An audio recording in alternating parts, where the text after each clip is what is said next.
ଘରୁ ବାହାର ଗାଇପାରିବ ଆସଦର ଏମନ୍ତ କେତେ ଦୂର ଗଲା ପଥରେ ବୃକ୍ଷଟେ ଦେଖିଲା ସେ ବଟ ବଡ଼ ବୃକ୍ଷ ସେଠାରେ ଦେଖିଲା ବଟ ବୃକ୍ଷ ସେ ବଟ ବଡ଼ ବୃକ୍ଷ କଥା ଶୁଣ ସେଠାରେ ଥାନ୍ତି ତିନି ଜଣ ବ୍ରହ୍ମା ବିଷ୍ଣୁ ଯେ ମହେଶ୍ୱର ବସି ଅଛନ୍ତି ବୃକ୍ଷ પર ସେ ସ୍ଥାନେ ବ୍ରାହ୍ମଣ ଯେ ମିଳେ ଶ୍ରମ ସାରିଣ ଗୃହେ ଚଳେ ওয়ে মন্তে মন্তে ব্রাহ্মণে চড়ন্তে ডাকিলে প্রভু ত্রয়নাথে শুনিমা হে দ্বিজবর কিম্পাই মন দুঃখ তোরা কেণিকি করো ছগমন সে কথা কহ হে ব্রাহ্মণ আসুনি ব্রাহ্মণ যোড়ি কর কহ এ বচন মধুর গরিব দ্বিজ মুটই ভিক্ষা মাগিণ দিন নেই আজি শ্রীপুর হাট হই সে হাটে খোঁজি বনি যাই ଆଉ କେବା ଚୋରାଇ ନେଇଥିବ ସେ ହାଟେ ବିକ୍ରି କରିବ ଏ ହେତୁ ଯିବାର ମୋହର ଶୁଣ ହେ ତ୍ରିନାଥ ଠାକୁର ବୋଲନ୍ତି ତ୍ରିନାଥ ଗୋସାଇଁ ହାଟକୁ ଯେବେ ଯିବୁ ତୁହି କିଛି ସଉଦା ଆମ୍ଭ ପାଇଁ ଆଣିବୁ ଦ୍ୱିଜବର ତୁହି ବ୍ରାହ୍ମଣ ବୋଲ ଇ ଉତ୍ତର ଆଉ କିସ ଯେ ସଉଦା ତୁମ୍ଭର ବୋଲନ୍ତି ତ୍ରିନାଥ ଗୋସାଇଁ ପଇସା କର ଯେ ଗଞ୍ଜାଇ ପାନ ସୁପାରି ପାହି କର ମାଲ ପାଏକ ଯେ ପାହିରାମ ଏଇ ସଉଦା ଆମ୍ଭ ପାଇଁ ଆଣିବୁ ଦ୍ୱିଜବର ତୁହି ଏହାକୁ ଆଣିବୁ ଯେ ତୁହି ଆମ୍ଭର ସଉଦା ଯେ ଏହି ଆଉ ଶୁଣିଣ ବ୍ରାହ୍ମଣ କହଇ ପଇସା କାହୁଁ ପାଇବଇ ଗରିବ ଦ୍ୱିଜ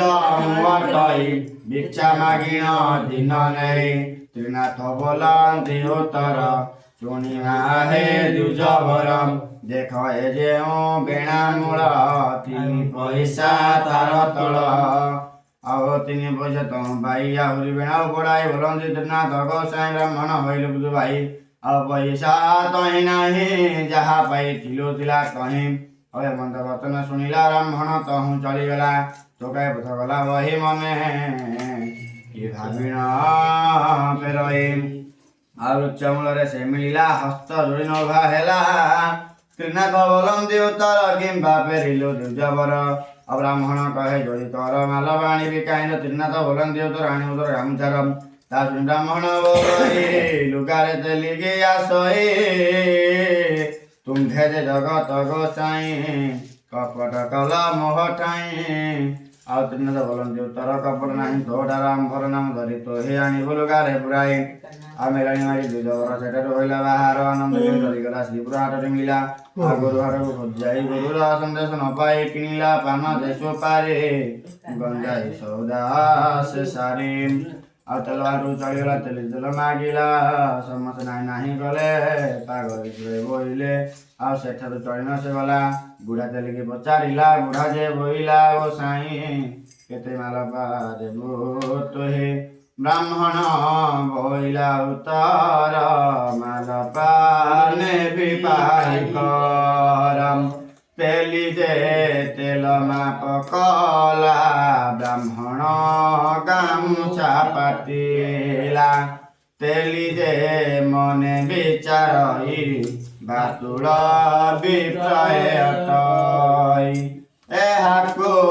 ଭୁଲାଇଣ ଦେବି ପଇସା ଗୋଟି ମୁହିଁ ନେବି ନଳକୁ ତାଳ ମୁଖ କରି ତେଲ ମାପ ଯତ୍ନ କର।